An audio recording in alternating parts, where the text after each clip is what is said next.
Hello aspirants, उम्मीद है आप सभी बहुत अच्छे होंगे। स्वागत है आपका मिशन डेली यूनिवर्सिटी पे। आज जो हम बात करने वाले हैं सिलेबस एमएससी इन्वायरमेंटल साइंस के लिए। सीयूईटी ने अपने फॉर्म रिलीज कर दिए हैं। ऐसे में दिल्ली विश्वविद्यालय में अगर एडमिशन चाहिए तो सिलेबस का बहुत अच्छे से पता होना बहुत ज्यादा जरूरी है। उम्मीद है आपने एलिजिबिलिटी वाला वीडियो देख रखा होगा और आपको पता होगा कि आप एलिजिबल हैं। चलिए बिना किसी देर के शुरू करते हैं, सिलेबस को देखते हैं जिससे कि इस एग्जाम को क्लियर करने की प्रोबेबिलिटी बहुत ज्यादा बढ़ जाए। देखो यहाँ हम आ गए। जो ये पीडीएफ है ये डायरेक्टली सीयूईटी पीजी के वेबसाइट से डाउनलोडेड है। आप डायरेक्टली वहां जाके भी देख सकते हैं। साइंस के सारे सब्जेक्ट्स का जो पेपर कोड है उसके साथ साथ सिलेबस भी दे रखा है। अब हम आते हैं अपने इन्वायरमेंटल साइंस पे।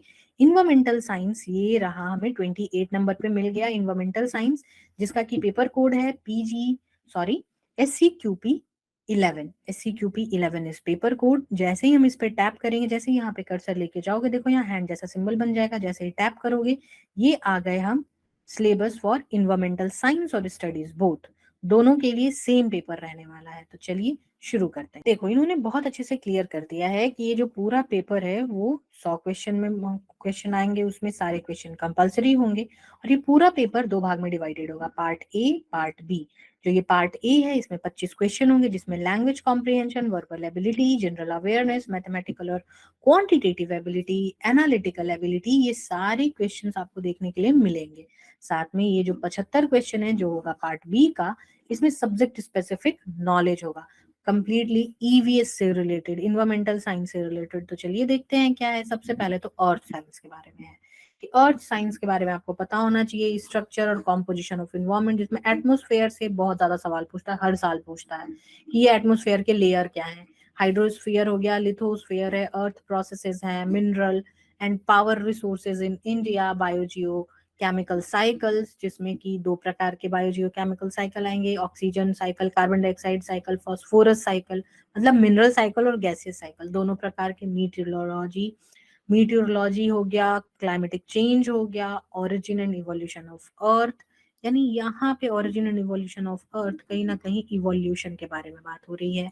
फिजिकल और केमिकल साइंसेस के बारे में, जहाँ पे एटमॉस्फेयर की क्वालिटी, वाटर की केमिस्ट्री, जियो केमिस्ट्री, ग्रीन केमिस्ट्री आपको पता हो, बायो मॉलिक्यूल्स और उसके कंपाउंड पता हो, जिसमें कि देखो हाइड्रोलॉजिकल साइकिल में फॉस्फोरस, नाइट्रोजन, कार्बन देखो दे रखा है। ग्लोबल अब वाटर बैलेंस है, टॉक्सिसिटी ऑफ हेवी मेटल्स, जैसे जिसमें कि आएगा कैडमियम हो गया, मरकरी हो गया और फिर नाइट्रोजन हो जाएगा। ठीक है, मरकरी, कैडमियम, आर्सेनिक हो गया। तो इस प्रकार के जो भी हेवी एलिमेंट्स होते हैं जिनकी टॉक्सिसिटी से कौन सी बीमारी हो सकती है, जैसे मरकरी से मीनामाटा डिसऑर्डर होता है, उसी प्रकार आर्सेनिक से इताई इताई डिसऑर्डर होता है, कैडमियम से ब्लैकफुट होता है, और नाइट्रेट और नाइट्रोजन का अगर हो गया टॉक्सिसिटी ज्यादा हो गया, नाइट्रेट टॉक्सिसिटी अगर ज्यादा हो गया है तो ब्लू बेबी होता है। तो इस प्रकार के ये हैवी मेटल के टॉक्सिसिटी हैं। लाइफ साइंसेज में ओरिजिन ऑफ लाइफ, जैसे ही हम ओरिजिन ऑफ लाइफ के बारे में बात करेंगे तो हम पूरे के पूरे इवोल्यूशन के बारे में बात कर रहे हैं, सेल डिवीजन के बारे में, रिप्रोडक्शन के बारे में।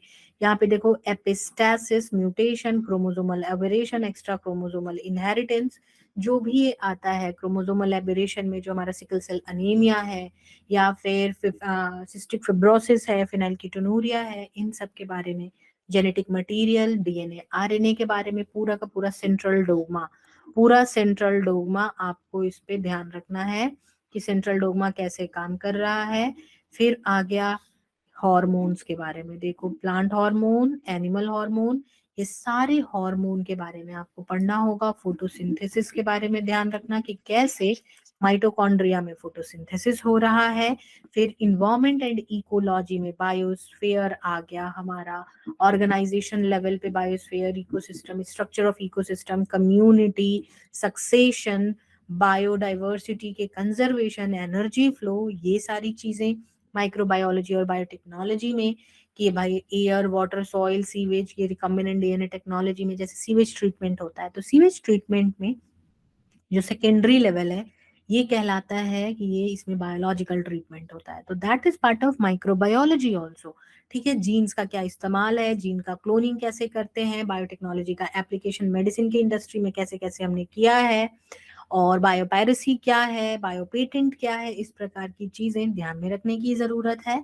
नेचुरल रिसोर्स का मैनेजमेंट, फूड कह रही हूँ, माफ करना, फॉरेस्ट, वाटर, मिनरल, मराइन हो गया, एनर्जी, रिन्यूएबल, नॉन रिन्यूएबल, जो कि बहुत इंपॉर्टेंट रहेगा, थ्रेट, कंजर्वेशन, मैनेजमेंट। अब देखो यहाँ पे दिया हुआ नहीं है, बट सटल तरीके से अलग अलग वैरायटी के प्रोटोकॉल्स, कन्वेंशंस ध्यान रखिएगा, क्योंकि अल्टीमेटली ग्लोबल इन्वायरमेंट इश्यूज जो है वो बहुत ज्यादा इंपॉर्टेंट है, जिसमें कि सस्टेनेबल डेवलपमेंट गोल 17 होते हैं, इनको आप ध्यान रखेंगे। फिर आ गया हमारे पास इन्वायरमेंटल पोल्यूशन, पोल्यूशन के बारे में, पोल्यूशन के कॉजेज, सोर्सेज, इफेक्ट, कंसिक्वेंसेस क्या होने वाले हैं। इनको अगर आपने 12th क्लास से भी कंप्लीट किया है तो बहुत अच्छे से हो जाएगा, अच्छे से एनसीईआरटी पढ़ लेना 12th वाला, ये topic as it is complete हो जाएगा। फिर है वेस्ट मैनेजमेंट, जिसमें कि सॉलिड वेस्ट का डिस्पोजल, मैनेजमेंट, और हम और क्या कर सकते हैं सॉलिड वेस्ट को करने के लिए, खत्म करने के लिए। अब देखो इंस्ट्रूमेंटेशन में अलग अलग टेक्निक्स तो आती हैं, ठीक है। ब्लॉटिंग, जिसमें कि बहुत ज्यादा इंपॉर्टेंट रहेगा, क्रोमेटोग्राफी, इलेक्ट्रोफोरोसिस और ब्लॉटिंग, ये 3 तो बहुत ज्यादा इंपॉर्टेंट रहेगा, जिसके बारे में आपको अच्छे से पढ़ के जाना है। साथ में अगर बहुत अच्छा स्कोर करना है तो 5 ईयर, मिनिमम 5 ईयर PYQ जरूर करके जाना। PYQ करने से पता चलता है कि कहाँ से किस एरिया से सवाल पूछे जाते हैं। स्पीशीज की वैरायटी पढ़ना बिल्कुल मत भूलना, साथ में अलग अलग स्पीशीज के एग्जाम्पल्स, नेम को ध्यान रखना, और जैसे पाइनियर स्पीशीज है या फिर कीस्टोन स्पीशीज है, और अल्फा बीटा गामा बायोडाइवर्सिटी का टाइप है, इस प्रकार की चीजें ध्यान में रखने की जरूरत है। साथ में आपको कौन सा जो हमारा नेशनल पार्क है, बायोडाइवर्सिटी पार्क है, हॉटस्पॉट है, इन सारी चीजों को भी ध्यान में रखने की जरूरत है, बिकॉज ये बहुत इंपॉर्टेंट होते हैं कि कहाँ पे कौन सी चीज को कंजर्व कर रहे हैं, ठीक है। और रही बात PYQ, अगर PYQ आपको सॉल्व करना है तो do visit our website, that is www.dailybytes.in। आप वहां जाएं, आपको PYQ मिल जाएगा, फ्रीली अवेलेबल है, तो जाओ देखो और मॉक पेपर लगाओ और अपनी तैयारी को बूस्ट करो। मिशन दिल्ली यूनिवर्सिटी को आप अलग अलग सोशल मीडिया हैंडल्स पे भी फॉलो कर सकते हैं। कोई डाउट, कोई कंफ्यूजन, कोई क्वेरी हो तो आप मुझसे डायरेक्टली इंस्टाग्राम के थ्रू पूछ सकते हैं, and the handle is just right in front of you. तो जाओ जुड़ो, कोई कंफ्यूजन है तो पूछो, I will be there helping you out. Until then stay tuned, stay connected to Mission Delhi University, do comment your views, God bless you all.